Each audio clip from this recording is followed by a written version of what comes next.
Hello friends, welcome back to my channel vital induction. ECG for beginner series का ये 16th episode है और आज इस एपिसोड में हम जानेंगे लेफ्ट एंटीरियर फेसिकुलर ब्लॉक और लेफ्ट पोस्टीरियर फेसिकुलर ब्लॉक। आपको तो पता ही है कि हमारे हार्ट में जो कंडक्शन होता है वो एसए नोड से एवी नोड जाता है और एवी नोड से वो दोनों वेंट्रिकल्स में जाता है। Left bundle branch left ventricle में जाता है और right bundle branch right ventricle में जाता है। राइट बंडल ब्रांच एक ही होता है, तो अगर उसमें ब्लॉकेज हुआ तो राइट बंडल ब्रांच ब्लॉक हो जाता है। इसके ऊपर मैंने एक वीडियो बनाया था, उसका लिंक मैं यहां पे दे दूंगा। लेफ्ट बंडल के दो ब्रांच होते हैं, एक एंटीरियर और एक पोस्टीरियर। अगर एंटीरियर पार्ट में एंटीरियर ब्रांच में अगर ब्लॉक है तो लेफ्ट एंटीरियर फेसिकुलर ब्लॉक होगा। अगर पोस्टीरियर फेसिकुलर में ब्लॉक है तो लेफ्ट पोस्टीरियर फेसिकुलर ब्लॉक होगा। अगर ब्लॉकेज है तो वेंट्रिकुलर कंडक्शन जो कि क्यूआरएस दिखाता है वो थोड़ा सा डिलेड होगा। Normally QRS conduction less than 100 millisecond होता है, लेकिन ये लेफ्ट एंटीरियर फेसिकुलर ब्लॉक और लेफ्ट पोस्टीरियर फेसिकुलर ब्लॉक, इसमें QRS conduction 100 to 120 millisecond हो सकता है। Left anterior fascicular block is more common than left posterior fascicular block. आइए पहले इन दोनों ब्लॉक के इंपॉर्टेंट डिफरेंस को जान लेते हैं। लेफ्ट एंटीरियर फेसिकुलर ब्लॉक, इसमें लेफ्ट एक्सिस डेविएशन होता है।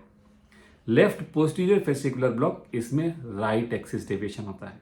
अगर आपने ये एक पॉइंट को ध्यान से देख लिया, ईसीजी में देख लिया, तो आपका डायग्नोसिस यूं हो जाएगा। जैसे कि मैंने बताया कि लेफ्ट एंटीरियर फेसिकुलर ब्लॉक में लेफ्ट एक्सिस डेविएशन मिलेगा। इसका मतलब lead one will always be positive, whereas अगर लेफ्ट पोस्टीरियर फेसिकुलर ब्लॉक में अगर राइट एक्सिस डेविएशन मिलेगा, इसका मतलब lead one will always be negative. जो टोटल वेक्टर है लीड वन में यहां निगेटिव होगा।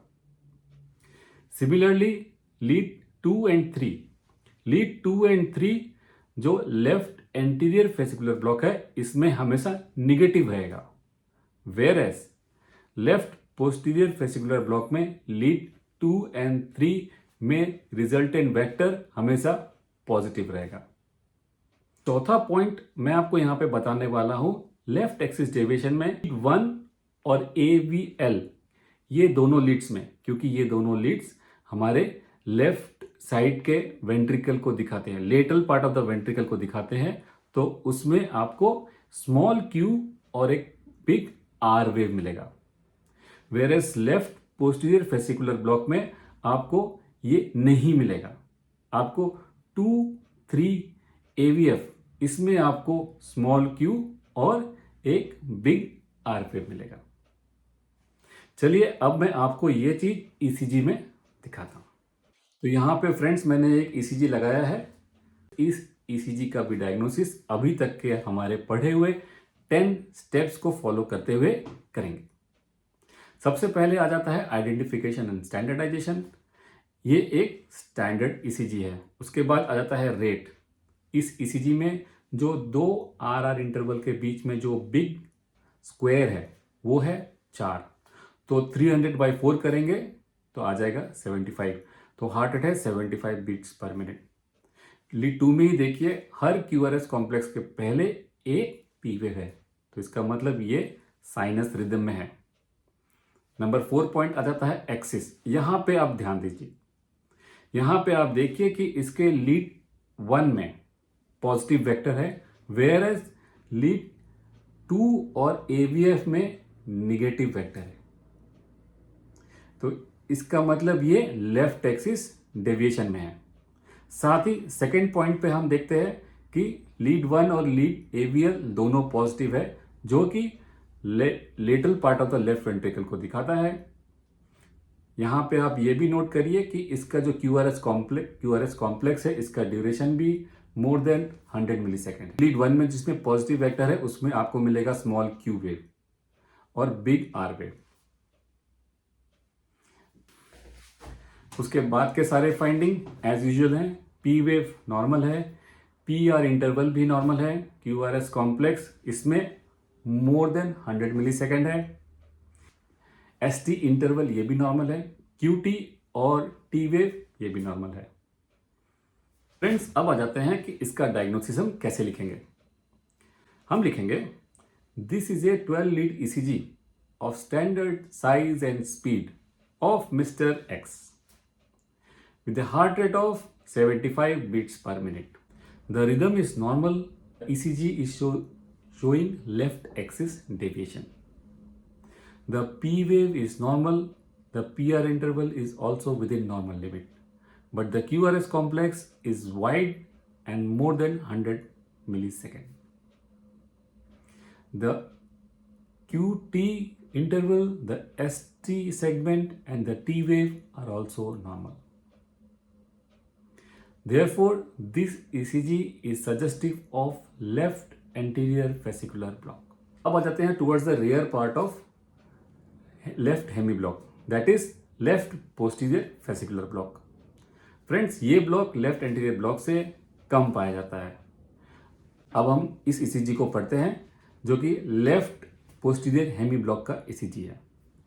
इसको हम अपने अभी तक के 10 स्टेप्स को फॉलो करते हुए आगे जाएंगे। सबसे पहले आ जाते हैं आइडेंटिफिकेशन एंड स्टैंडर्डाइजेशन। ये एक स्टैंडर्ड ECG है। उसके बाद देखते हैं रेट। द हार्ट रेट यहाँ पे आप देखिए 2 RR इंटरवल के बीच में जो बिग स्क्वायर है वो है 3। देयरफॉर 300/3 हार्ट रेट दिखा रहा है अराउंड 100 बीट्स पर मिनट। उसके बाद आ जाते हैं रिदम। हर QRS कॉम्प्लेक्स के पहले एक P वेव है। अब यहाँ देखिए लीड 2 में हर QRS कॉम्प्लेक्स के पहले एक P वेव है। Therefore the rhythm is sinus. उसके बाद देखते हैं एक्सिस। एक्सिस देखने के लिए हम देखेंगे लीड 1 और लीड 2 और AVF। तो लीड 1 पे यहाँ पे देखिए, यहाँ पे जो रिजल्टेंट वेक्टर है वो है निगेटिव। यहाँ पे S बड़ा है किससे? R से, तो रिजल्टेंट वेक्टर लीड 1 में निगेटिव हो गया। लीड 2 और AVF में जो रिजल्टेंट वेक्टर है वो आप देखिए वो पॉजिटिव है। R wave is more than S wave. Therefore, this ECG is showing a right axis deviation. चलिए, राइट एक्सिस डेविएशन हो गया।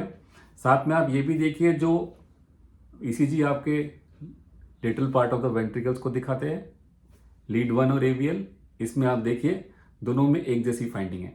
दोनों में रिजल्टेंट वेक्टर नेगेटिव है। S wave is more than R wave. तो इसमें हम बोलेंगे लीड 1 और लीड AVL में small r big S wave मिल रहा है, राइट। और उसके बाद हम देखेंगे QRS कॉम्प्लेक्स का ड्यूरेशन। इसमें QRS कॉम्प्लेक्स का ड्यूरेशन थोड़ा सा वाइड लग रहा है कहीं कहीं, और कहीं कहीं थोड़ा सा बॉर्डर लाइन लग रहा है। और इसमें हम ये भी देखेंगे बंडल ब्रांच ब्लॉक तो नहीं, क्योंकि friends right axis deviation pulmonary embolism में हो सकता है, COPD पेशेंट्स को हो सकता है। एक्सिस के बाद आ जाते हैं P वेव पर। तो P वेव नॉर्मल है, PR इंटरवल भी नॉर्मल है। QRS इंटरवल में आ जाते हैं। QRS interval more than 100 millisecond है बट लेस देन 120 मिलीसेकंड है। साथ ही आप QRS कॉम्प्लेक्स देखिए V1, V2, V3 में, जहां पे आपको डीप Q वेव दिख रहा है। उसके बाद आ जाता है ST सेगमेंट जो कि नॉर्मल है। ST सेगमेंट के बाद QT इंटरवल और T वेव जो कि सब में पॉजिटिव साइड ही है। सब इस ECG का अब हम डायग्नोसिस कैसे लिखेंगे? इसका डायग्नोसिस हम लिखेंगे this is a 12 lead ECG of standard size and speed of mister x with a heart rate of 100 beats per minute. The rhythm is normal and the axis is showing right axis deviation. The P wave and PR interval is normal, but the QRS complex is more than 100 millisecond but less than 120 millisecond. Together there is deep Q wave in V1, V2, V3. The QT interval is normal, the ST segment is also normal, and there is normal T wave in all the leads. Therefore, this is an ECG of left posterior fascicular block along with left ventricular hypertrophy with signs of old anteroseptal ischemia. तो friends, that's all in this video today. अगर आपको ये video अच्छा लगा, आपके time का आपको value मिला, तो please press the like button. अगर आप नए हैं मेरे चैनल में तो प्लीज़ इसे सब्सक्राइब कर लें, क्योंकि मैं ऐसे ही इंटरेस्टिंग और यूजफुल वीडियोस लाता रहता हूँ। तो फ्रेंड्स, बने रहिए मेरे चैनल में। मिलते हैं मेरे नेक्स्ट वीडियो में। तब तक के लिए बाय।